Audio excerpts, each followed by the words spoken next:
So welcome guys, today is very auspicious day कि आज वैसे नवरात्रि का पहला डे भी है और आप लोग अपनी सीपीए की जर्नी को स्टार्ट करने जा रहे हैं। So before starting the session मैं कुछ चीजें आप लोगों के साथ में डिस्कस करूंगा कि 2024 के अकॉर्डिंग हमारी ये बैच स्टार्ट होने जा रही है। तो यूएस सीपीए 2024 के लिए पहला लेक्चर आज आप लोग पढ़ेंगे और उसके रिस्पेक्ट में मैं बहुत सारी चीजें आप लोगों से डिस्कस करने जा रहा हूँ। बहुत सारे ऐसे स्टूडेंट मैं दिख रहा हूँ जो अदर इंस्टीट्यूट से हमारे इंस्टीट्यूट को ज्वाइन किए हैं, नाम स्पेसिफाइड नहीं करता हूँ, और कुछ स्टूडेंट जिन्होंने कि फार को पास कर लिया है और बीसी को भी पास कर लिया, वो भी आज मुझे दिख रहे हैं। सो क्या स्ट्रेटजी होनी चाहिए यूएस सीपीए 2024 के लिए? जो आज का हमारा सेशन हम लोग स्टार्ट करने जा रहे हैं, बेसिकली वो ऑडिटिंग सेक्शन को स्टार्ट करने जा रहे हैं।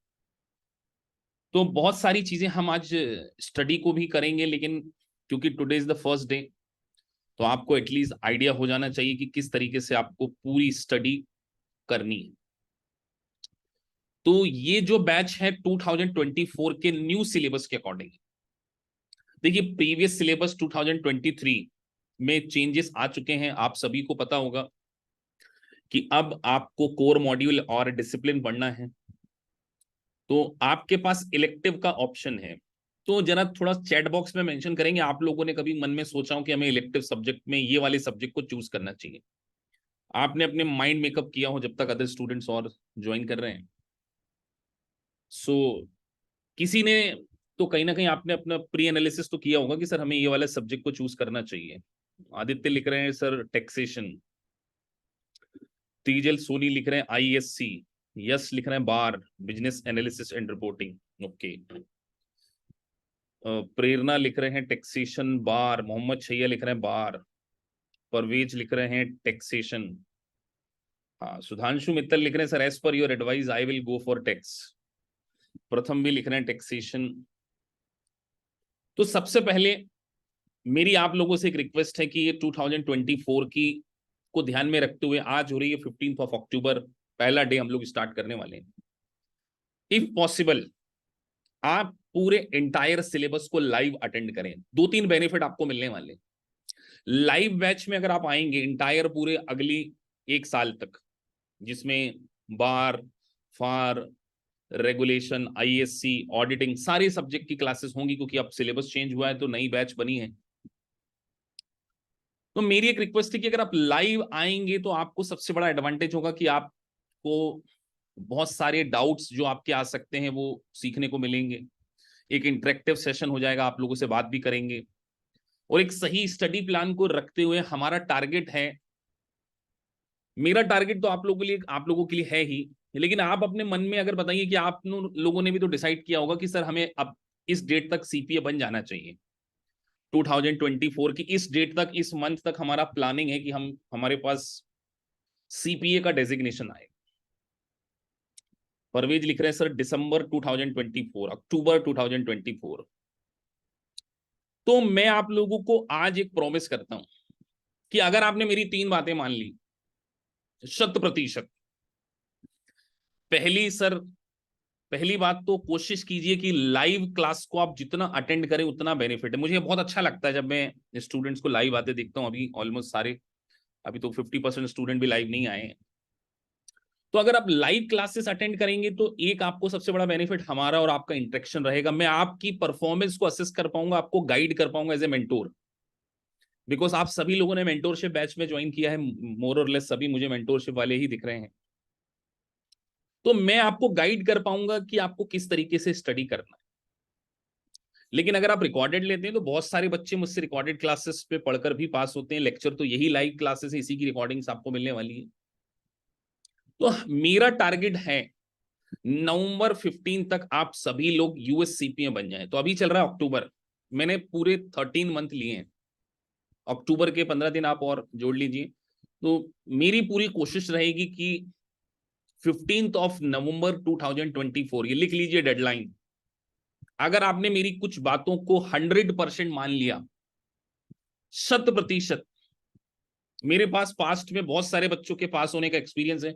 जब भी सीपीए का रिजल्ट आता है बच्चे पास होते हैं, तो उनका एक्सपीरियंस मैं आपको कह रहा हूं, उन सब की एक कॉमन बात है कुछ स्टूडेंट के नाम ले लेता हूं, आप उनके इंटरव्यू देख ले सकते हैं। कीर्ति हैं, एलिजिबेथ हैं, ऋषभ हैं, सुशांत हैं, जिनके नाम मुझे अभी ताजा ताजा याद है, रोहन हैं। इन सबके इंटरव्यू आप यूट्यूब चैनल पर देख सकते हैं। इन लोगों की एक अच्छी बात की ये थी कि इन्होंने जैसा मैंने बोला वो 100% फॉलो किया, तो आज they all are certified public accountants. अब जैसे सुशांत अभी क्लास में आ ही रहे हैं, अभी उन्होंने मेरी बात मानी थी, तो फार अभी जस्ट 1 महीने पहले निकला, अभी जस्ट ज्वाइन किया उन्होंने, और देखिए आज वो अभी गए ऑडिट पढ़ने के लिए पहला डे।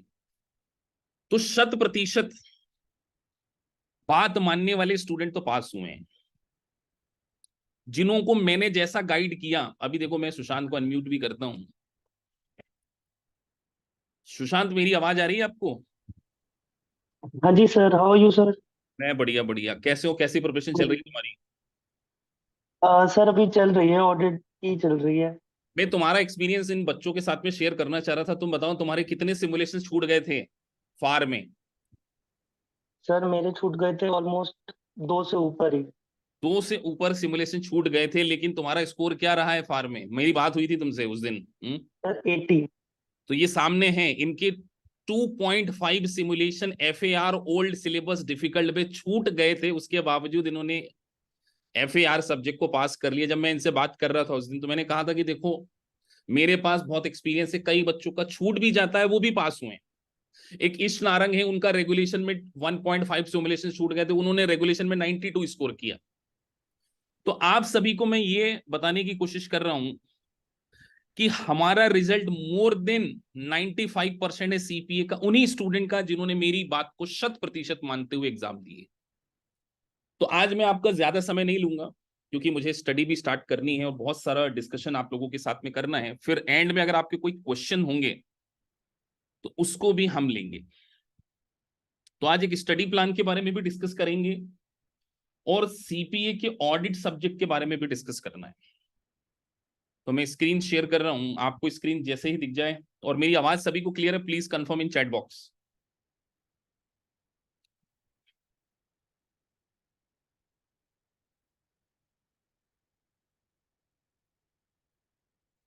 अब हम बात कर रहे हैं सर US CPA 2024 के अकॉर्डिंग ऑडिट सिलेबस के बारे में। तो सिलेबस का एक ब्लूप्रिंट मैंने आपके सामने मेंशन किया है। 2024 का पहला डे है, ये समझिए आप, ऑडिट का। अब बहुत सारा मार्केट में मिथ है कि सर क्या 2023 से कंपेयर अगर हम 2024 के सिलेबस को करें तो वो क्या ज्यादा डिफिकल्ट है?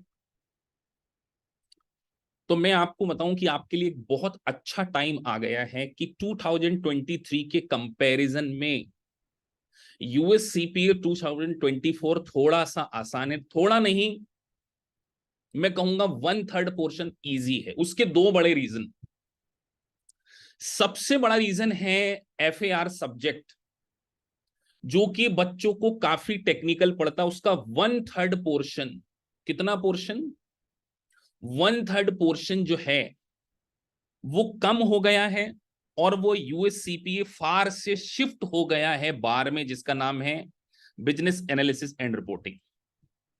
तो अब आपके लिए जो फार डिफिकल्ट होता था 2023 में, वो अब आपके लिए आसान हो गया। उसका दो सबसे बड़े रीजन, एक तो सिलेबस, और दूसरा जैसे सुशांत ने अपना एक्सपीरियंस शेयर किया कि उनके 2.5 सिमुलेशन छूट गए थे, 2.5 4 घंटे में। अब सिमुलेशंस पहले तो एक कम हो गया है, पहले 8 सिमुलेशंस करने पड़ते थे। अब अगर आप देखेंगे तो ये सिलेबस मैंने मेंशन किया फार का, पहले आते थे 66 MCQ, अब कितने आएंगे? 50। और पहले सिमुलेशन आते थे 8, अब कितने आएंगे? 7। तो आप मुझे बताइए आपको एग्जाम में कितना एक्स्ट्रा टाइम मिल जाएगा? आपके हिसाब से बताइए, इतना कम आपको एग्जाम में अपीयर होना, एक सिमुलेशन को सॉल्व करने में कितने मिनट लगते हैं ऑन एन एवरेज? आप लोगों ने अगर पढ़ा हो मुझसे पहले कभी, तो कितना टाइम लगता है? मिनिमम टाइम में मान के चलो, मिनिमम अगर एक एग्जिबिट वाला सिमुलेशन है तो 15 से 20 मिनट, 20 मिनट्स वो बच जाएगा, क्योंकि अब 8 नहीं 7 देना है। और 16 MCQ कम हो गए, सीधे 16 MCQ, 66 से सीधे 50 सिमुलेशन मतलब 16 क्वेश्चन इंटू 2, तो 32 मतलब 52 मिनट्स, तो मैं 45 मिनट्स मान लूं ऑन एन एवरेज। तो नए सिलेबस में 45 मिनट आपको एक्स्ट्रा मिल जाएंगे, अब कम करना पड़ेगा। तो सबसे बड़ा एडवांटेज तो ये हो गया सर। मैं आपको एंड में सिलेबस भी दिखाऊंगा 2024 के अकॉर्डिंग फार का, लेकिन आज हमने फार की बात ज्यादा नहीं करनी है। तो आपका जो डर होता था, जो बहुत सारे स्टूडेंट को एफएआर से डर लगता था,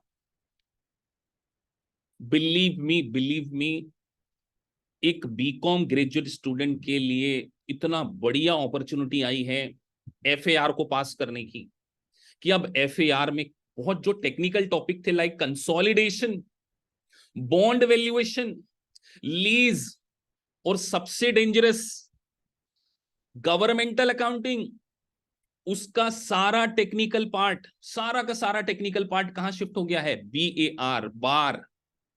तो जो बच्चे बार लेना चाहते हैं, अगर वो अकाउंट्स में सुपर स्ट्रांग है, then only they should go for bar. मैं आपको बोल रहा हूं, मैं किसी भी स्टूडेंट को आने वाले समय में बार नहीं सजेस्ट करूंगा डिफिकल्टी लेवल के पॉइंट ऑफ व्यू से।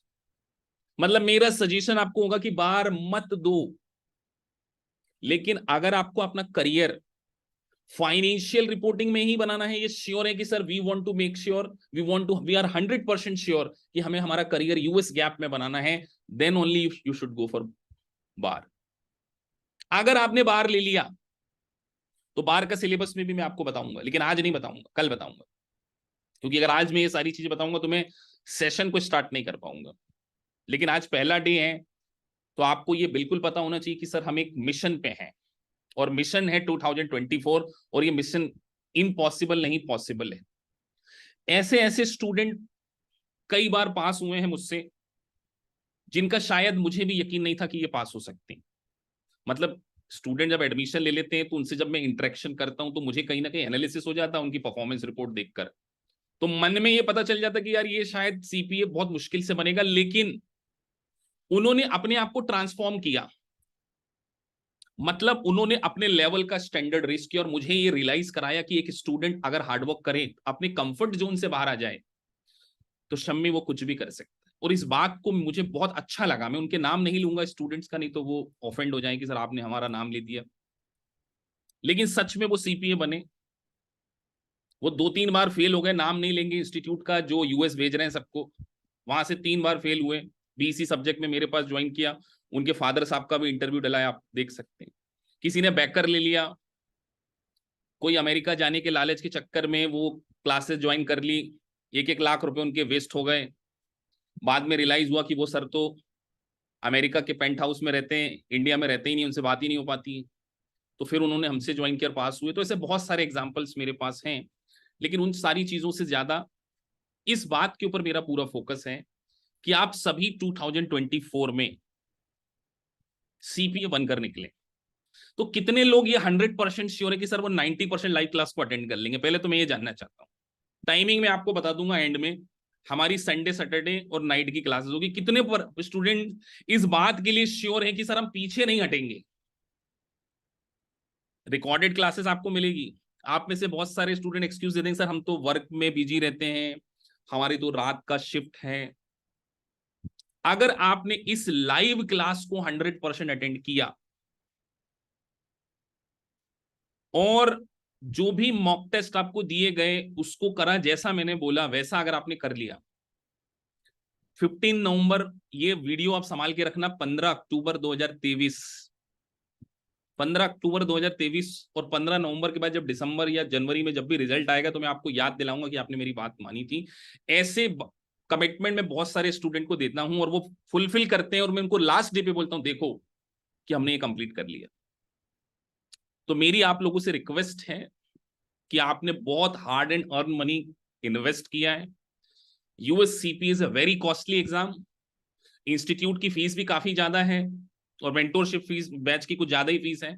तो सब कुछ आपने किया, मॉनेटरी टर्म में आपने सब कुछ दे दिया। मॉनेटरी टर्म में मुझे आपसे कुछ नहीं चाहिए। अब मुझे आपसे समय चाहिए। समय 2 चीजों के लिए, लाइव क्लास के लिए, और जो बताया जाए वैसा स्टडी करने के लिए। तो सर ये तो डिसाइडेड हो गया कि फार इज मच इजियर। अब दूसरी बात करते हैं रेगुलेशन। आपको ऑप्शनल सब्जेक्ट कौन सा लेना चाहिए, वो मेरी एडवाइस पहले स्ट्रेट फॉरवर्ड एक ही सब्जेक्ट का नाम लूंगा, वो है TCP, tax compliances and planning. दो बहुत बड़े रीजन। जो रेगुलेशन में आप पढ़ेंगे उसका एडवांस वर्जन आपको टीसीपी में पढ़ने को मिलेगा। लेकिन रेगुलेशन जो है, अगर मैं कंपेयर करूं ऑडिट से आसान है, मैं कंपेयर करूं फार से आसान है, मैं कंपेयर करूं बार से आसान है। तो फार, बार और ऑडिट्स में सबसे आसान अगर कोई मुझे बोलेगा तो वो रेगुलेशन है। इस बात का मैं आपको एग्जांपल ये दे सकता हूं कि आप मेरे चैनल पर इनरोल्ड एजेंट के बहुत सारे स्टूडेंट्स पढ़ते हैं मुझसे, ऑलमोस्ट 500 प्लस, और कम से कम 70-80 मैंने इंटरव्यूज अपलोड करके डाले। रोज ही इनरोल्ड एजेंट के बच्चे पास होते हैं। This is basically regulation paper. तो regulation paper it's all about interpretation. तो आप आज जरा मेरे चैनल पर, यूट्यूब चैनल पर जाके देखना कितने सारे इनरोल्ड एजेंट के बच्चे हमसे पास होते हैं। अभी आज 5-6 बच्चों का तो इंटरव्यू मैंने आज ही किया है, वो आजकल मैं अपलोड करूंगा। तो रेगुलेशन जो है वो आसान है। तो मेरी आपको एडवाइस है, बाकी करना आपने अपनी मर्जी है। स्टार्ट विथ रेगुलेशन, और उसके बाद जो आपको सब्जेक्ट चूज करना है वो सब्जेक्ट आपके लिए होना चाहिए टीसीपी। आप पास आसानी से कर जाएंगे। Bar should be least choice. Second choice आपकी आईएससी हो सकती है if you are more comfortable in IT part, technology, वो भी एक अच्छी फील्ड है, लेकिन उसके बारे में बाद में बात। अब सर हम जो ऑडिट की बैच स्टार्ट कर रहे हैं 15 अक्टूबर, आज है 15 ऑफ अक्टूबर, अक्टूबर, नवंबर, दिसंबर के एंड तक, और मोस्ट प्रोबेबली 15 से 20 जनवरी तक मैं इसको खत्म करूंगा।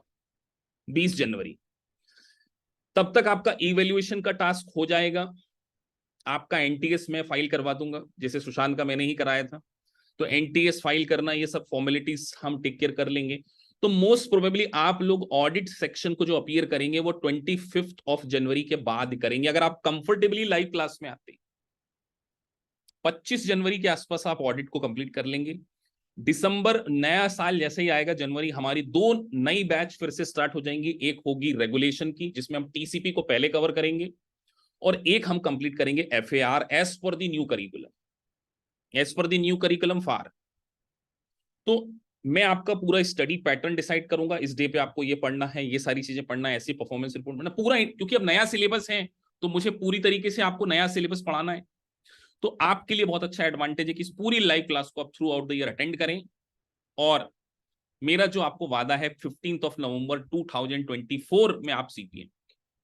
तो सर ऑडिट को स्टार्ट करते हैं। तो ऑडिट को स्टार्ट करने से पहले कुछ इंपॉर्टेंट बातें मैं आपसे कहना, कितने लोगों को लगता है कि सर ऑडिट सरल होगा एज कंपेरेटिवली फार? सुशांत, तुम्हें क्या लगता है? तुमने थोड़ा बहुत पुराने सिलेबस पढ़ लिया है, क्या लगता है तुम्हें? चैट बॉक्स में मेंशन करो कि ऑडिट क्या आसान होने वाला है एज कंपेरेटिवली फार।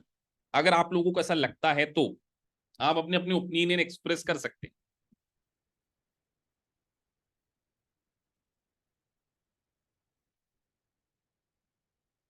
देखिए, ऑडिट उन लोगों के लिए बहुत आसान है जो सीए बैकग्राउंड को होल्ड करते हैं, क्योंकि उनको ऑलरेडी ऑडिट की बहुत सारी टर्मिनोलॉजी पता होती है।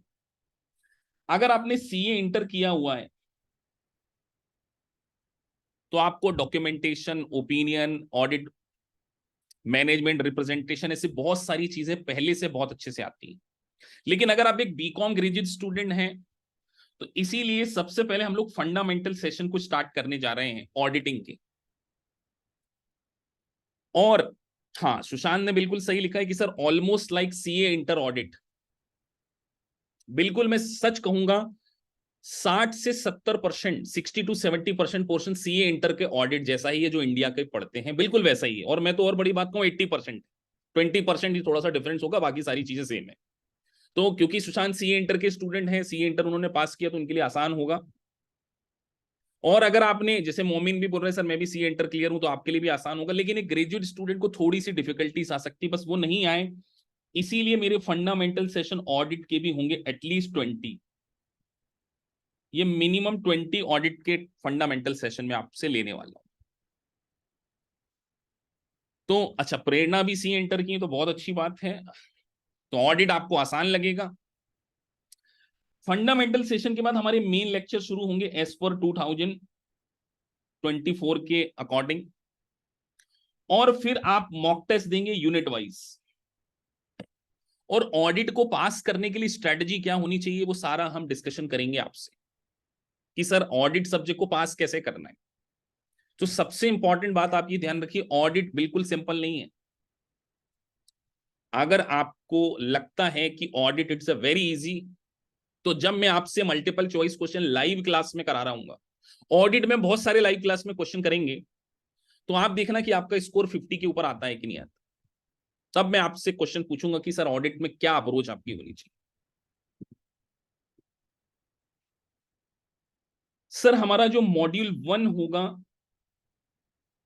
वो होगा बेसिक्स ऑफ ऑडिट। मुझे पूरा यकीन है बहुत सारे ऐसे स्टूडेंट होंगे जिनको सही मतलब में ये भी नहीं पता होगा कि what is the meaning of audit. Audit का एक्चुअल मीनिंग नहीं पता होगा। कई ऐसे स्टूडेंट्स होंगे बिकॉज उन्होंने अपने ग्रेजुएशन में ऑडिट सब्जेक्ट को उतने सीरियसली थोड़ी पढ़ा है। तो मैं तो आपको ऑडिट की बिल्कुल बेसिक से बेसिक टर्मिनोलॉजी बहुत अच्छे से क्लियर करूंगा विद द प्रैक्टिकल एग्जाम्पल।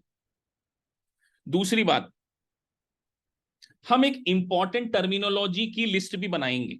बहुत सारी इंपॉर्टेंट टर्मिनोलॉजी आएगी, जैसे एग्जांपल के तौर पर असर्शन, ये वर्ड बहुत जगह आपको देखने को मिलेगा। ऑडिट असर्शन, बहुत सारी जगह आप देखेंगे ऑडिट असर्शन। आप बहुत सारी जगह देखेंगे मैनेजमेंट रिप्रेजेंटेशन। आप बहुत सारी जगह टर्मिनोलॉजी में कंफ्यूज होंगे, प्रिपरेशन, कंपाइलेशन, रिव्यू, ऑडिट, इसमें आपको कंफ्यूजन होगा। परवेसिव, ये वर्ड बहुत बार आएगा, परवेसिव ऑडिट एविडेंस। तो जब ऐसी टर्मिनोलॉजी आएंगी तो उसको हम इतने अच्छे से समझें कि जब हम एमसीक्यूज और सिमुलेशंस करने जाएं तो हमें बहुत अच्छे से क्लियरिटी हो कि सर ने हमें असर्शन का प्रैक्टिकल एग्जांपल देके बताया था। और मैं आप लोगों से एक रिक्वेस्ट करता हूं, ऑडिट को बिल्कुल रटने की कोशिश नहीं करना है। आपने सोचा कि ये सर रटने की एग्जाम है, बिल्कुल भी नहीं है। उसके बाद audit versus review, documentation, procedure, बहुत सारी चीजें, और फिर एक मॉक टेस्ट लिया जाएगा इस बार फंडामेंटल का। मतलब जब ये मॉड्यूल पूरा हो जाएगा ना, जैसे ये मॉड्यूल हमने फिनिश कर लिया, सारी बेसिक टर्मिनोलॉजी, जैसे मैंने आपको ओपिनियन पैराग्राफ समझा दिया, मैंने आपको प्रिपरेशन, कंपाइलेशन, रिव्यू, सबके बीच में डिफरेंस समझा दिया, सब कुछ आपने समझ लिया। उसके बाद एक मॉक टेस्ट बेसिक का। इस बेसिक का जो एग्जाम में वेटेज होगा वो 20% होगा। वेरियस काइंड ऑफ ऑडिट पढ़ेंगे हम, गवर्नमेंटल ऑडिट पढ़ेंगे, गवर्नमेंट ऑडिट कैसे किया जाता है, एफएएसबी और जीएसबी के रूल्स के बारे में डिफरेंस पढ़ेंगे, पब्लिक कंपनी का ऑडिट और प्राइवेट कंपनी का ऑडिट। तो इसे बहुत सारी टर्मिनोलॉजी ओवर द पीरियड आएंगी। फिर आपका एक फाइनल टेस्ट होगा। सुशांत ने मेरी बात सुनकर 2 मॉक टेस्ट दिए थे फार में, मुझे याद है। पहले मॉक टेस्ट में इनका स्कोर था 77, जो फाइनल मॉक टेस्ट होते हैं ना, 77 था। और I guess second mock test में मुझे याद आ रहा है 74 था। मैं इंटरनली थोड़ा सा कंसर्न था कि यार लड़के का 77 आया है और 74 आया, कहीं एग्जाम में 75 से कम तो नहीं आ जाएंगे कहीं। लेकिन इनका स्कोर 80 आया, मुझे बहुत अच्छा लगा। मेरे बहुत प्रिय स्टूडेंट्स हैं, प्रिय सभी हैं, पर मेरी इनसे जनरली बात होती रहती है, रेगुलर टच में रहते हैं, जैसा मैं बोलता हूँ वैसा करते हैं। लास्ट दिन घबरा गए थे तो मैंने इनको बोला था तुम पे भगवान की कृपा हो जाएगी, भोलेनाथ की कृपा होगी, तुम पास होगे उस दिन। ये बात मैंने बोला था और इन्होंने सच में पास हो गए। 82.5 सिमुलेशन छूट गए, उसके बावजूद फार में 80। That's a miracle for me, मतलब ये एक मिरेकल से कम नहीं है। तो इनका स्कोर 74 77 था, एग्जाम में 80 है। तो ऐसे ही आपके भी मॉक टेस्ट लिए जाएंगे, फुल मॉक आपको देना होगा। और अगर आपने दोनों मॉक में अबव 75 स्कोर कर लिया तो बिलीव मी आप 100% पास होंगे। जितने भी स्टूडेंट मॉक टेस्ट को पास कर लेते हैं 75 के ऊपर, इनका 74 और 77 है, मुझे याद है इन्होंने भेजा था इसलिए, तो ये ना इन्होंने एग्जाम को पास किया। तो आपको भी ऐसा मॉक टेस्ट देना होगा। अब ऐसे स्टूडेंट जो दूसरे इंस्टीट्यूट से ज्वाइन किए मेरे पास, जिनके 1-1.5 लाख ऑलरेडी बर्बाद हो गए यूएस जाने के चक्कर में और बेकर के चक्कर में। अब आपके मन में होगा सर आप तो मेरे स्टूडेंट हैं तो आपको तो पता ही है कि हम लोग ग्लैम देते हैं। अब सुशांत ने ग्लैम से ही पढ़ा है और उसी से पास हुए हैं। तो बेकर हो, वाइली हो, सर्जेंट हो, और वो जो इंस्टीट्यूट जो अमेरिका भेज रहे हैं उनका सॉफ्टवेयर हो, सॉफ्टवेयर में सभी में AICPA के पब्लिकेशन के अकॉर्डिंग क्वेश्चन होते हैं। तो हार्डली मैटर्स कि सॉफ्टवेयर आप कोई सा भी यूज कर रहे हैं, उससे कोई फर्क नहीं पड़ता। लेकिन जो दूसरे इंस्टीट्यूट से आए हैं, जिन्होंने अमेरिका जाने की लालच के चक्कर में वहां पे ले लिया था, अब उनको ग्लैम तो हम नहीं दे सकते क्योंकि ग्लैम की कॉस्ट अलग है। लेकिन आपका वही मटेरियल आपके काम आ सकता है। आपको मेरे लेक्चर्स देखने को मिलेंगे, हम आपको ग्लैम की बुक्स भी दे देंगे, मेरे नोट्स आपको सेपरेट मिलेंगे ऑडिट के लिए, पूरे अलग से, पूरे डिटेल, प्लस ग्लैम की बुक्स मिलेगी। तो ग्लैम की आपको बुक्स मिलेगी और ग्लैम का ऐसा एक सॉफ्टवेयर मिलेगा जो मैं आपको बता दूं, यहां पे आप देख रहे होंगे।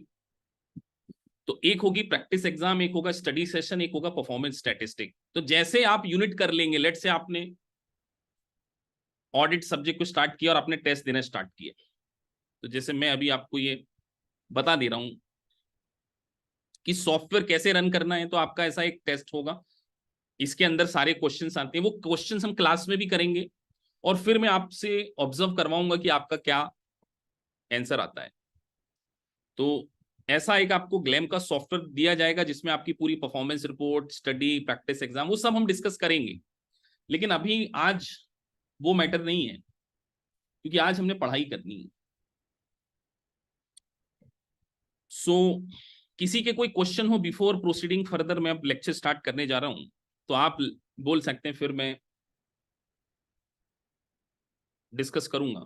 अभी शुरू के 2-3 लेक्चर आप जरूर अटेंड करें जो लाइव नहीं आते हैं, तो थोड़ा सा आइडिया मिल जाएगा कि पढ़ना कैसे है।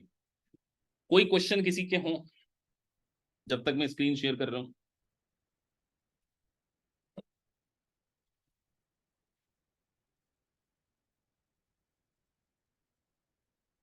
हाँ मोहम्मद शैया, मेरी आपसे बात हो चुकी है, आपका मैंने टारगेट भी फिक्स किया था, तो हम एक मीटिंग करते हैं जल्दी ही।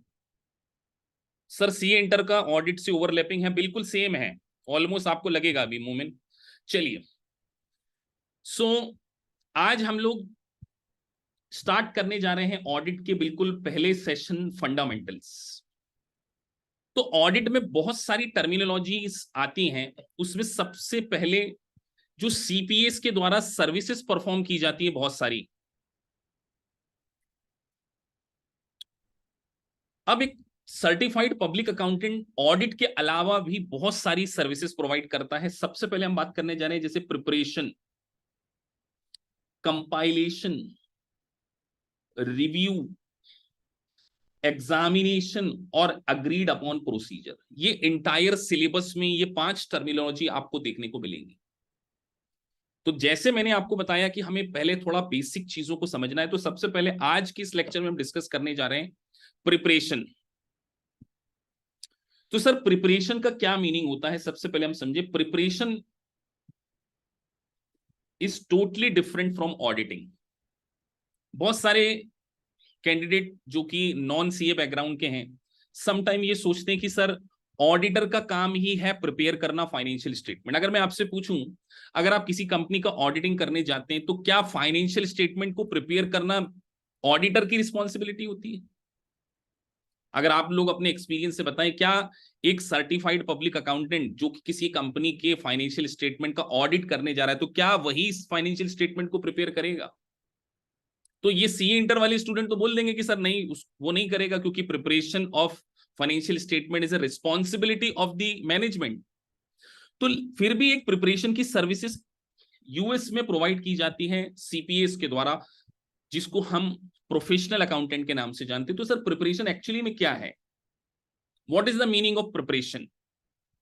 तो एक्चुअल में प्रिपरेशन का जो मीनिंग है, सबसे पहले ये समझना पड़ेगा कि ये एक नॉन अटेस्टेशन सर्विसेज है।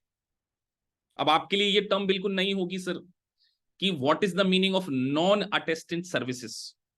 तो नॉन अटेस्टेंट सर्विसेज का मतलब ये होता है कि यहां पर सीपीए ऑडिट नहीं कर रहा है और किसी भी तरीके से अपने ओपिनियन को एक्सप्रेस नहीं कर रहा है।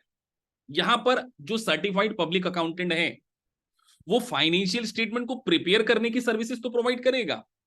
जैसे लेट से आपको कंपनी के मैनेजमेंट ने ट्रायल बैलेंस दे दिया, बोले इस ट्रायल बैलेंस को यूज करके आपने कंपनी के फाइनेंशियल स्टेटमेंट बनाने हैं। बताइए 4 फाइनेंशियल स्टेटमेंट के नाम बताइए जो आपको लगता है कि सर ये बनाने पड़ते होंगे।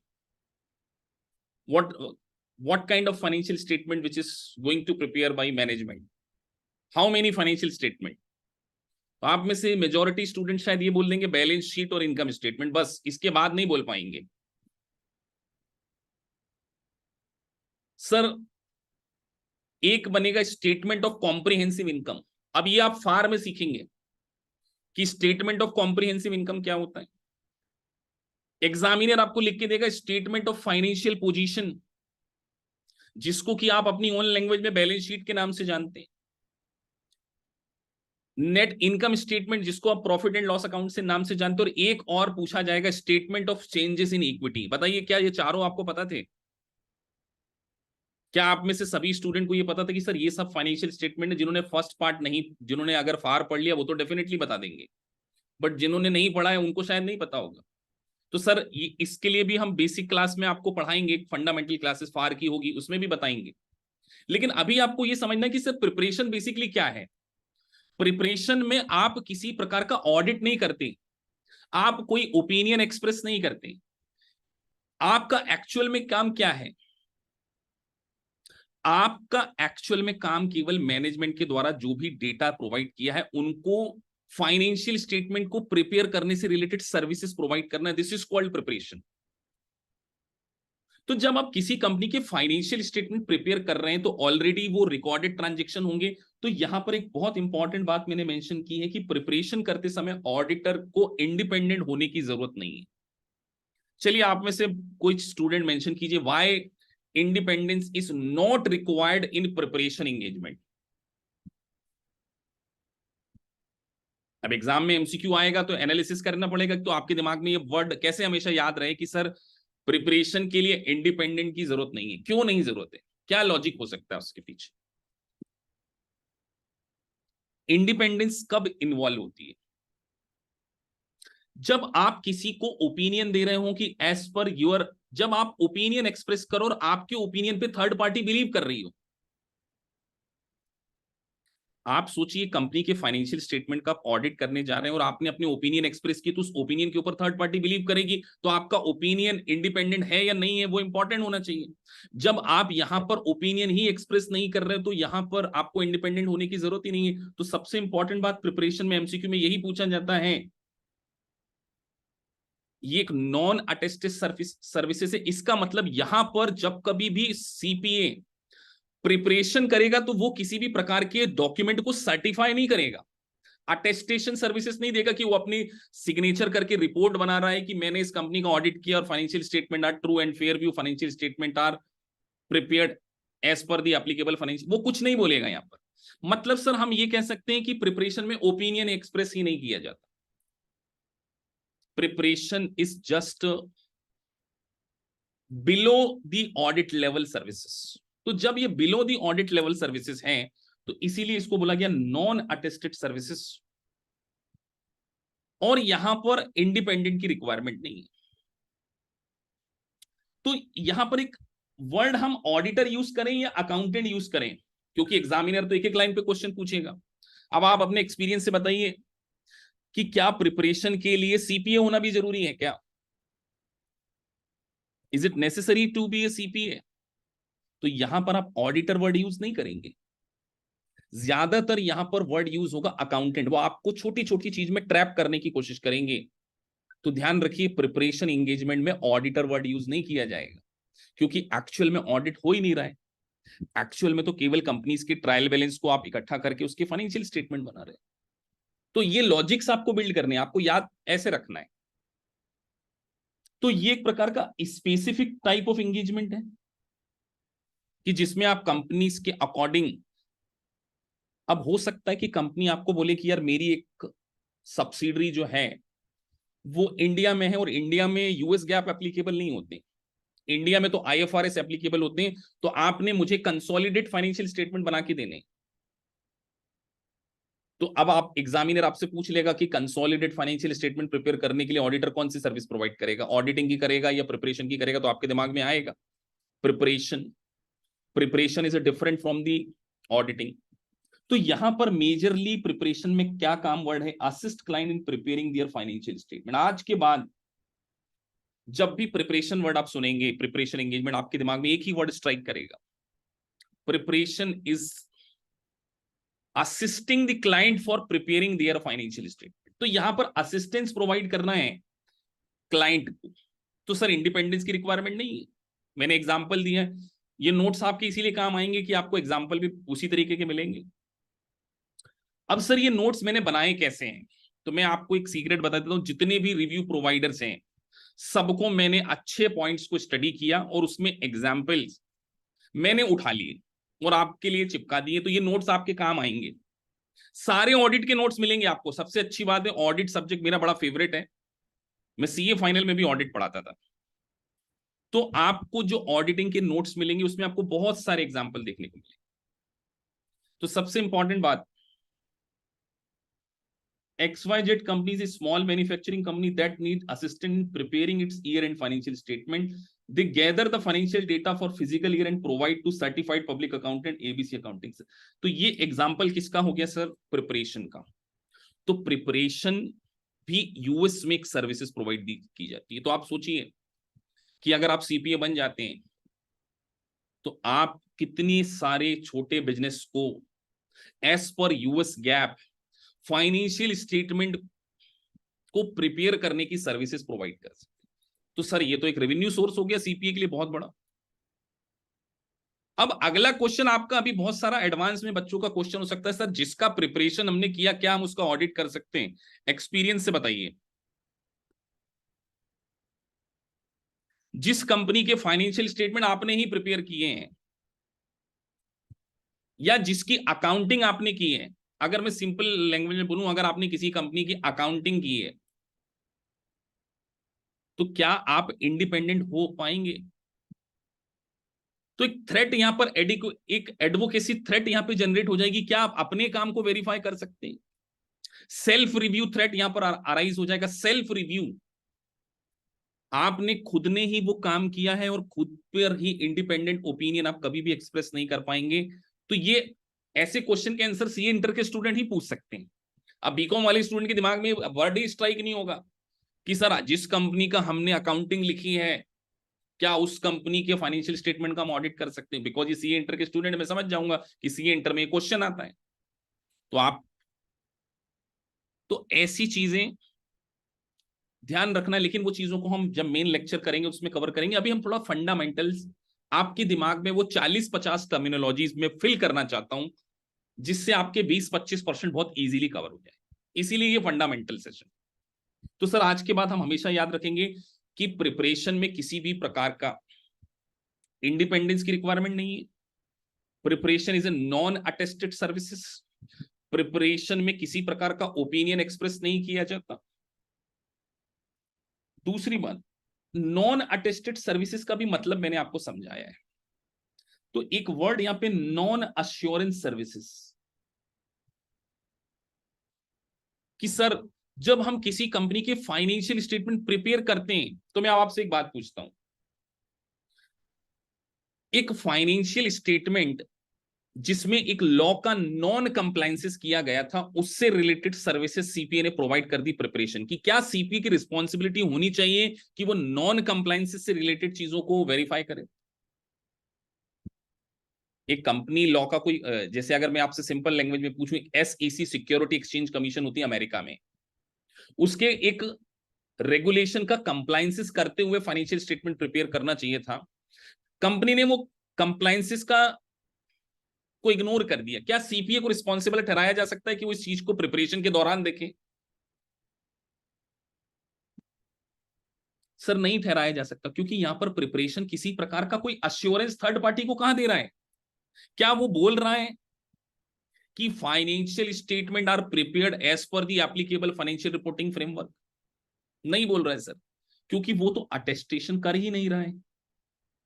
तो जब वो अटेस्टेशन कर ही नहीं रहा है तो इसीलिए हमने प्रिपरेशन सर्विसेज में एक इंपॉर्टेंट बात यहां पर ध्यान रखनी है कि यहां पर किसी प्रकार का थर्ड पार्टी को अश्योरेंस नहीं दिया जाता कि फाइनेंशियल स्टेटमेंट इस तरीके से प्रिपेयर्ड है। और do not involve issuance of opinion on the financial statement. तो दूसरी इंपॉर्टेंट बात कि यहां पर सर कोई ओपिनियन भी एक्सप्रेस नहीं किया, तो no opinion no assurance, is all about preparation. इसीलिए यहां पे मेंशन किया है on accuracy and compliances of financial information, कि फाइनेंशियल स्टेटमेंट एक्यूरेट हैं और कंप्लायंसेस हैं। चलिए दो तीन कंप्लायंसेस के नाम लिखिए जो आपको लगता है किसी कंपनी को करने पड़ सकते हैं, अपने हिसाब से सोच के बताइए। एंगेजिंग सेशन रखना है मैंने, ये दो तीन कंप्लायंसेस बताइए जो आपको लगता है होना चाहिए, सभी लोग। एक ने लिख दिया टैक्स कंप्लायंसेस। फाइनेंशियल स्टेटमेंट बनाते समय कंपनी को क्या क्या किस प्रकार के कंप्लायंसेस करने पड़ सकते हैं, कोई एग्जांपल आपके दिमाग में आता हूं। सब टैक्स ही लिख रहे हैं, और कोई टैक्स के अलावा नहीं हो सकता क्या? क्या कंपनी को लेबर लॉ का कंप्लायंसेस नहीं करना पड़ सकता क्या?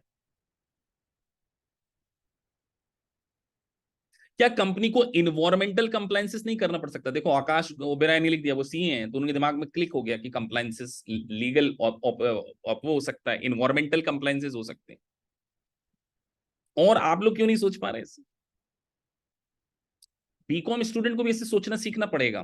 कंप्लायंसेस सर लेबर लॉ का हो सकता है, एक मेडिकल कंपनी तो ड्रग लाइसेंस के कंप्लायंसेस हो सकते हैं। आप सोचिए आपने एक लाइसेंस लिया है कि फाइन हम इस क्वांटम में अपनी इन्वेंट्री का ये सारी चीजें रखेंगे, प्रोविडेंट फंड, ईएसआई। तो मुझे बताइए क्या प्रिपरेशन करते समय आप ये लॉ एंड रेगुलेशन का कंप्लायंसेस आप देखोगे क्या कि इस कंपनी ने प्रोविडेंट, अब मैं आपको प्रोविडेंट फंड तो इंडिया का एग्जांपल, मैं आपको वहां पे पेंशन का एग्जांपल था, फाइका टैक्स। अब आप यूएस टैक्सेशन में पढ़ोगे फाइका टैक्स, तो बताइए क्या प्रिपरेशन करते समय सीपीए ये देखे कि भैया इन्होंने लेबर लॉ का कंप्लायंसेस किया है कि नहीं किया है, क्या इन्होंने फाइका टैक्स का कंप्लायंसेस किया? जब उन्होंने साफ लिख दिया कि जब हम अश्योरेंस सर्विसेज दे ही नहीं रहे, तो फिर हम क्यों देखिए कंप्लायंस हुआ है या नहीं? हमें तो कंपनी ट्रायल बैलेंस देगी, हम उठाकर कंपनी के सॉफ्टवेयर को यूज करेंगे, और एज पर आईएफआरएस और एज पर यूएस गैप जिस जैसा भी फ्रेमवर्क हो उसके अकॉर्डिंग फाइनेंशियल स्टेटमेंट को बनाकर दे देंगे। क्या मुझे एक्यूरेसी देखना चाहिए कि एक्चुअली में कंपनी की सेल्स इतनी ही है, या कंपनी के क्या मैं कंपनी का स्टॉक ऑडिट करने लग जाऊं? नहीं करूंगा सर। क्या मेरी ड्यूटी है कंपनी के स्टॉक को चेक करना? नहीं बेटा, मैं बार बार बोल रहा हूं preparation is below the level of audit services, तो आपकी ड्यूटी नहीं है, तो इसीलिए मेंशन कर दिया है। अब आपको ये एग्जांपल याद रहेंगे, verify the accuracy, need not, ये वर्ड बड़ा इंपॉर्टेंट है, ये नॉट। सीपीए के ऑडिट में ये सारी चीजें ध्यान रखनी पड़ेंगी। Verify the accuracy, completeness of management देखने की जरूरत नहीं है सर, एविडेंस लेने की भी जरूरत नहीं है, क्योंकि सर हम तो ओपिनियन एक्सप्रेस ही नहीं करते। जब ओपिनियन ही, अब देखो एग्जामिनर आपको कितने ट्रैप में डालने की कोशिश करेगा वहां पे, कि एक सीपीए थे मिस्टर रॉबर्ट, वो एक कंपनी के प्रिपरेशन फाइनेंशियल स्टेटमेंट में थे, उन्होंने कंपनी की ट्रायल बैलेंस में से सेल उठाकर सीधे इनकॉर्पोरेट कर दी, उन्होंने एविडेंस तक नहीं लिया स्टॉक रजिस्टर में से कि इतनी सेल्स हैं। बताइए क्या इन्होंने अपने टास्क को करेक्टली परफॉर्म किया है? अब आप बोलोगे सर ऑडिट एविडेंस ही नहीं लिया और प्रिपरेशन की सर्विसेज परफॉर्म कर दी। अगर आपके दिमाग में ये वर्ड नहीं क्लिक किया कि प्रिपरेशन में हमको ऑडिट एविडेंस करने की जरूरत नहीं है, because we are not going to express any opinion, और रिपोर्ट भी नहीं देना है फाइनेंशियल स्टेटमेंट की, बताइए क्यों नहीं देना है? क्योंकि सर ऑडिट ही नहीं हो रहा। जब एक्यूरेसी, तो चार पांच कीवर्ड, अब आपने मेरे लेक्चर को अगर बहुत ध्यान से चार बार सुन लिया होगा तो आपके दिमाग में गूंजेंगे वर्ड, इसीलिए मैंने बोला दो बार सुनना जरूरी है। इसीलिए तो मैं बोल रहा हूं कि मैं आपको प्रैक्टिकल एग्जांपल देके समझाऊंगा, और नीचे ग्रीन लाइन कर दूंगा ऐसी। अकाउंटेंट ऑल्सो में prepare other historical financial information and prospective. चलिए आपको एक एक्सपीरियंस से क्वेश्चन पूछता हूं, क्या प्रोस्पेक्टिव फाइनेंशियल इंफॉर्मेशन का ऑडिट किया जा सकता है?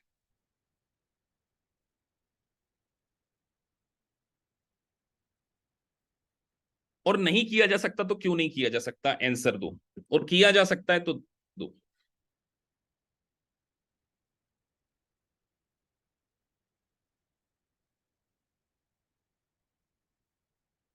क्यों नहीं किया जा सकता?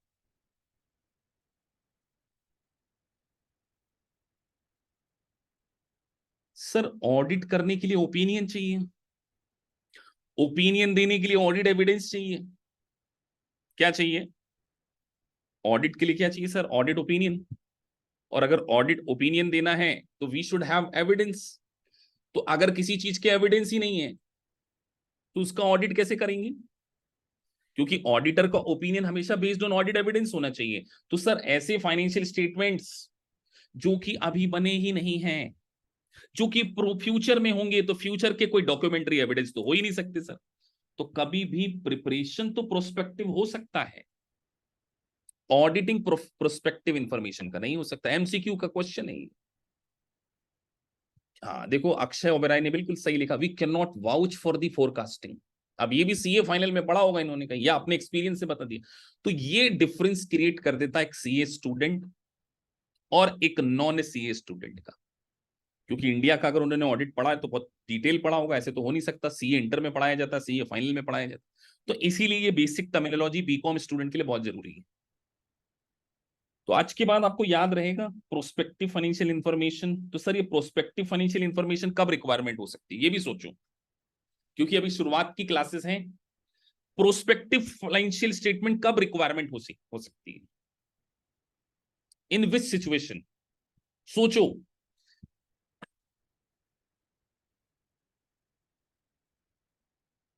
किस पर्पस के लिए रिक्वायर्ड हो सकती है सर?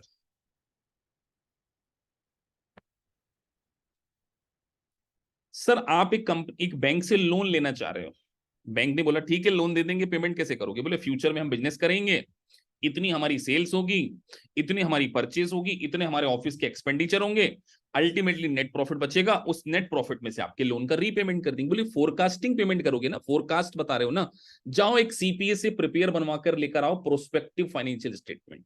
तो एग्जामिनर ऐसे क्वेश्चन थोड़ी पूछेगा आपसे, वो इन सिचुएशन देगा, ABC limit company wants to take the loan from the financial institution, they are willing to take thousand crore dollar loan, and bank suggests that which kind of services they have required, इस kind of question पूछेंगे आपसे। तो अब आपको ये practical situation सोचनी पड़ेगी कि ऑडिट तो हो नहीं सकता सर।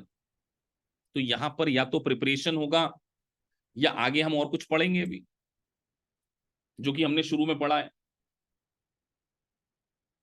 एग्रीड अपॉन प्रोसीजर, ये सब आएगा। तो आपको डिफरेंस पता करना होगा, प्रिपरेशन क्या है, कंपाइलेशन क्या है, रिव्यू क्या है, ऑडिट क्या है, एग्रीड अपॉन प्रोसीजर क्या है।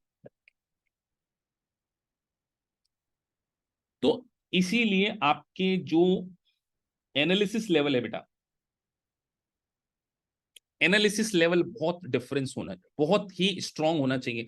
अब मुझे बताओ, अभी हमने 15-20 मिनट पढ़ा, अब आपका ओपिनियन चेंज हुआ ऑडिट इज इजी और नॉट? अब क्या लगा आपको ये 4-5 एग्जांपल सोचकर, अपार्ट फ्रॉम सीए स्टूडेंट्स?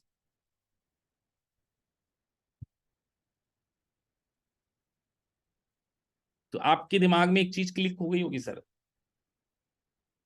कि सिर्फ रीडिंग से कुछ नहीं होगा। सिर्फ रीडिंग करके आप अगर सोच रहे हो कि आप पास हो जाओगे, तो रीडिंग करके पास नहीं होगे, आपको एक और चीज करनी पड़ेगी। You have to think from the auditor prospective. आपको ऑडिटर की कैप अपने सिर पर पहननी होगी और आपको एनालाइज करना होगा situation, because they will provide you case studies. और एक बात मैं आपको यहां पे एडवांस में बता दूं, दुनिया के किसी भी स्टडी मटेरियल से क्वेश्चन नहीं आते, चाहे बेकर हो, चाहे वाइली हो, चाहे सब बच्चों के, बहुत सारे बच्चों को बेकर से पढ़ाया हुआ है, छोड़ छोड़ के मेरे पास आए हैं, बेकर से पढ़ते हैं। वाइली, सर्जेंट, ग्लैम, किसी से क्वेश्चन एग्जाम में सेम नहीं आती। ये आईसीपी पागल नहीं है कि आपको उठा के रिव्यू प्रोवाइडर के क्वेश्चन दे देंगे। सिमुलेशंस बिल्कुल भी मैच नहीं होंगे। आप अगर ऐसा सोच रहे हो कि आप जो घर पे सिमुलेशन करोगे सेम कॉपी पेस्ट हो जाएंगे, तो आप वहां पर भौचक के रह जाओगे। क्या रह जाओगे? सरप्राइज्ड।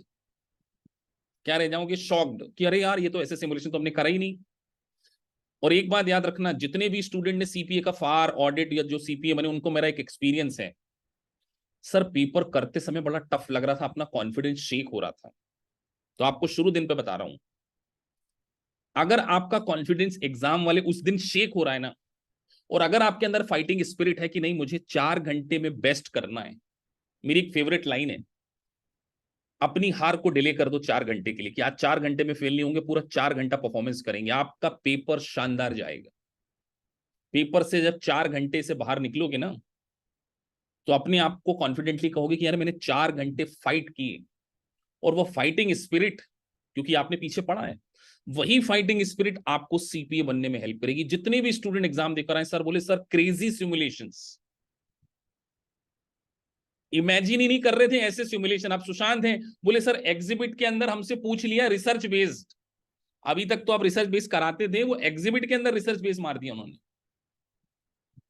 एक स्टूडेंट बोले सर उन्होंने पीएनडल दे दिया, बैलेंस शीट दे दी, बोले रेशियो एनालिसिस से बैलेंस शीट बना दो। तो सिमुलेशन वो कहां से बनाते हैं? एलिजिबत मेरी एक स्टूडेंट है, बैकर से 2 बार वो पढ़ी थी दूसरे इंस्टीट्यूट से, फिर मेरे पास आई, उनका बैकर था। बोले सर बैकर से एक सिमुलेशन नहीं आया, फिर मैंने उनको ग्लैम दिया, ग्लैम से भी सिमुलेशन नहीं आया सर। लेकिन सर जो एक्सपीरियंस था आपका, जो आपने हमें पढ़ाया, कंटेंट सेम आएगा, क्वेश्चन सेम नहीं आएंगे, तो इस बात के लिए ध्यान रखो। तो इसीलिए पढ़ते समय हमेशा ध्यान रखो कि किसी भी चीज को नॉलेज के लिए पढ़ना है। तो अगला टॉपिक, प्रिपरेशन खत्म हो गया, कंपाइलेशन। बताइए कंपाइलेशन का क्या मीनिंग हो सकता है? आपको लिखना है, मैं तो समझाऊंगा।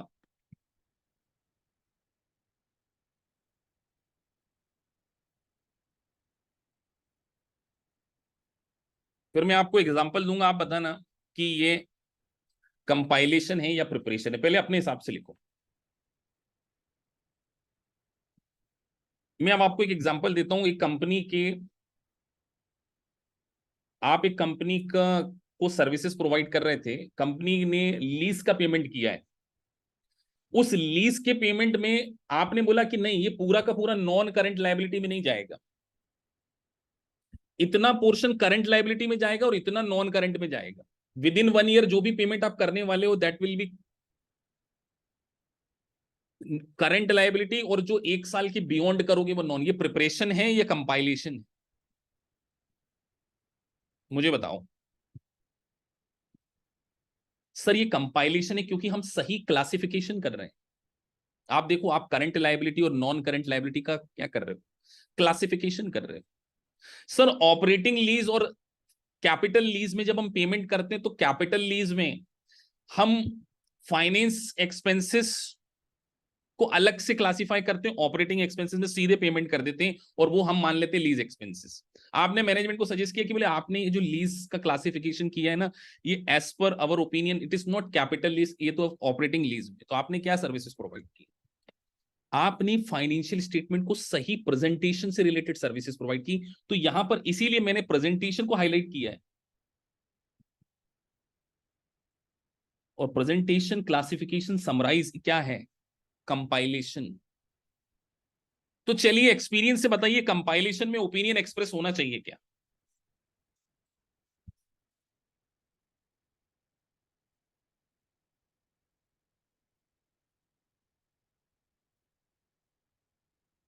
इसका आंसर हम बाद में देंगे, अभी नहीं देंगे।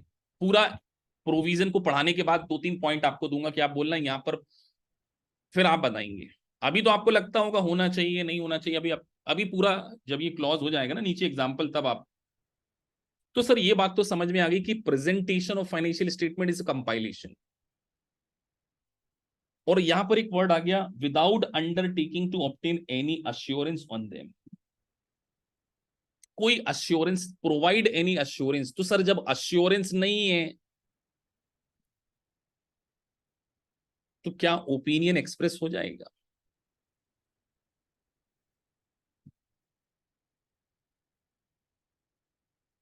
विदाउट अंडरटेकिंग टू ऑब्टेन और provide any assurance on them. तो सर कंपाइलेशन में भी कोई अश्योरेंस नहीं देना है। अश्योरेंस का क्या मतलब होता है सर? ये वर्ड बार बार आ रहा है, अब हिंदी में पढ़ रहे हैं, लेकिन सर आप अश्योरेंस का मीनिंग नहीं बता रहे। What is the meaning of assurance? मैंने आपको बोला कि 15 नवंबर तक आप सीपीए बन जाओगे, ये मैंने बोला ना आपको अभी। क्या मैंने आपको कोई गारंटी दी है? क्या दिया है मैंने आपको? क्या दिया है? कोई इंश्योरेंस दिया कि आपकी फीस वापस कर दूंगा अगर 15 नवंबर को सीपीए नहीं बने तो? मैंने आपको अश्योरेंस दिया, मैंने आपको डिग्री ऑफ कॉन्फिडेंशियलिटी दी है, कॉन्फिडेंस दिया है कि आप अगर ऐसा करोगे तो मैं आपको अश्योरेंस देता हूं कि 15 नवंबर को आप सीपीए हो जाओगे, 15 नवंबर 2024। ये मैंने आपको अश्योरेंस दी है। तो अश्योरेंस देने के लिए मेरे पास कोई क्या होना चाहिए, क्या होना चाहिए बताओ? अश्योरेंस देने के लिए क्या होना चाहिए? मैं आपको कैसे अश्योरेंस दे सकता हूं कि आप सीपीए हो जाओगे? आप बताओ। आपकी परफॉर्म, आप बोल रहे सर एक्सपीरियंस बेसिस पे, एक्सपीरियंस बेसिस पे नहीं हो सकता। मुझे क्या पता, अभी ये तेजल बैठे अमेरिका से, ये बैठे हैं कौन, ज्योति, इनकी फोटो लगी है, वो भी अमेरिका से। मेरे को क्या पता वो अमेरिका में क्या अभी पढ़ रही है।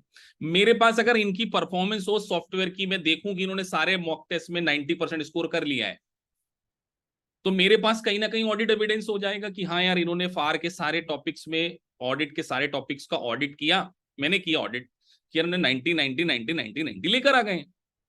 अब मैं थर्ड पार्टी इनके पेरेंट्स को यह बोलता हूं कि नहीं यार, ये क्या हो सकते हैं, पास हो सकते हैं, तो मैं अपने ओपिनियन एक्सप्रेस कर रहा हूं। और ओपिनियन एक्सप्रेस करने के लिए मेरे पास क्या है? ऑडिट एविडेंस, कि मैंने इनके सॉफ्टवेयर में इनकी परफॉर्मेंस को चेक किया और अपनी ऑडिट प्रोसीजर लगाई कि क्या है मेरी ऑडिट प्रोसीजर। मैंने बोला अच्छा चेक कराओ, पहली यूनिट में 80%, 90 90 90 90, चलो ठीक है, दोनों मॉक टेस्ट दिए 75 के ऊपर, तो मैं ओपिनियन एक्सप्रेस कर सकता हूं कि आपकी जो अपकमिंग आपकी एग्जाम आएगी उसमें आप पास हो जाओगे। तो ओपिनियन एक्सप्रेस करने के लिए आप एक अश्योरेंस ही दे सकते हो, सर्टिफाई नहीं कर सकते कि ये पास हो जाएंगे, क्योंकि एग्जाम वाले डे पे इनको जाना पड़ेगा ना एग्जाम देने, और पेपर में 4 घंटे के अंदर परफॉर्मेंस देनी पड़ेगी। 4 घंटे के अंदर वो 50 एमसीक्यू और वो जो 7 सिमुलेशंस के बारे में हम बात कर रहे हैं। तो सर आपने एक बात बहुत अच्छी हमको समझा दी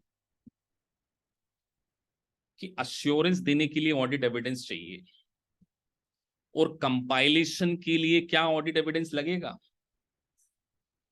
नहीं लगेगा। कंपाइलेशन के लिए किसी भी प्रकार का कोई ऑडिट एविडेंस रिक्वायरमेंट नहीं होती। तो आगे बढ़ते हैं। तो सर क्या ऐसे ही एमसीक्यू आएंगे? जिस दिन मैं आपको पहली यूनिट पढ़ाऊंगा, आपको सभी को अपने अपने सॉफ्टवेयर ओपन करने पड़ेंगे, और मेरे लेक्चर को सुनने के बाद ही आप लोग आंसर देंगे, और फिर देखते हैं कि आपके कितने क्वेश्चन आंसर सही होते हैं। एक्सपीरियंस करेंगे तो आपको लग जाएगा कि सर ये एग्जाम रटने की नहीं है। तो एक और इंपॉर्टेंट बात, कंपाइलेशन में क्या होता है? विदाउट अंडरटेकिंग टू ऑब्टेन और प्रोवाइड एनी अश्योरेंस। तो सर क्या करते हैं इसमें? Gather the financial data, organised, presented in structure format. तो मुझे बताइए, क्या आज के बाद कंपाइलेशन और प्रिपरेशन को एक मानेंगे या दोनों डिफरेंस है? कैसे पता करो कि सर ये कंपाइलेशन है और ये प्रिपरेशन है?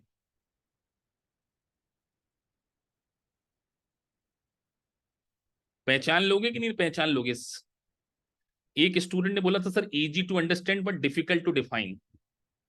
ऐसा ही हो रहा होगा आपके साथ में कि सर समझ तो लेंगे कि ये कंपाइलेशन है और ये प्रिपरेशन है, बट अपने शब्दों में बयान नहीं कर पाएंगे। ऐसा हो सकता है, क्योंकि देखो टर्मिनोलॉजी में क्या लिखा है, असिस्ट करना, प्रिपेयर नहीं, presentation of the financial statement without undertaking और प्रोवाइड एनी अश्योरेंस। तो उसके बाद सर यहां पर आपको ऑडिट नहीं करना है और ना ही रिव्यू करने की जरूरत है।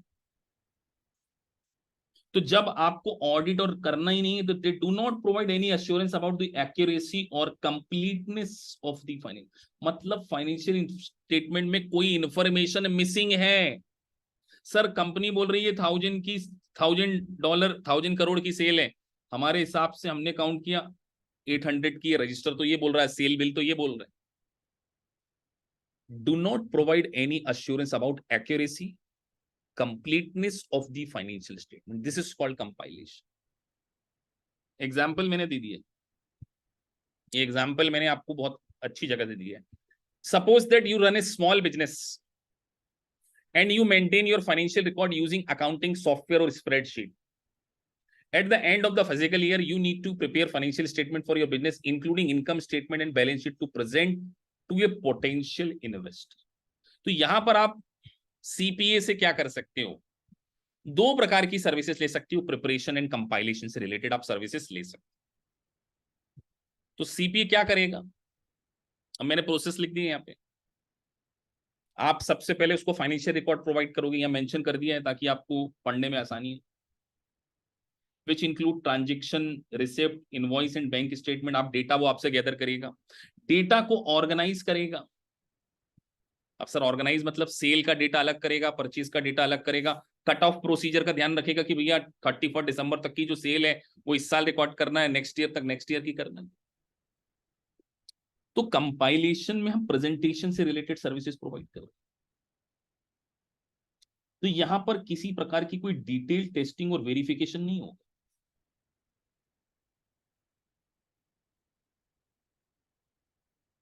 कुछ एडिशनल डिस्क्लोजर की रिक्वायरमेंट है तो फुटनोट में मेंशन कर देंगे। और इंपॉर्टेंट लाइन ये है, ये लाइन बहुत इंपॉर्टेंट है, बहुत जगह पूछी जाएगी। CPA issue report along with compiled financial statement। मतलब सर कंपाइलेशन में रिपोर्टिंग होती है, कंपाइलेशन में रिपोर्टिंग होती है। और एक वर्ड को मैंने यहां पर रेड करा है, बताओ क्यों किया है, कुछ रीजन होगा, मजा थोड़ी आ रहा होगा मेरे को। बाकी सारे काले हैं, वो रेड किया है, क्या मतलब होता है इसका? इस वर्ड का मीनिंग बीकॉम स्टूडेंट बताएं।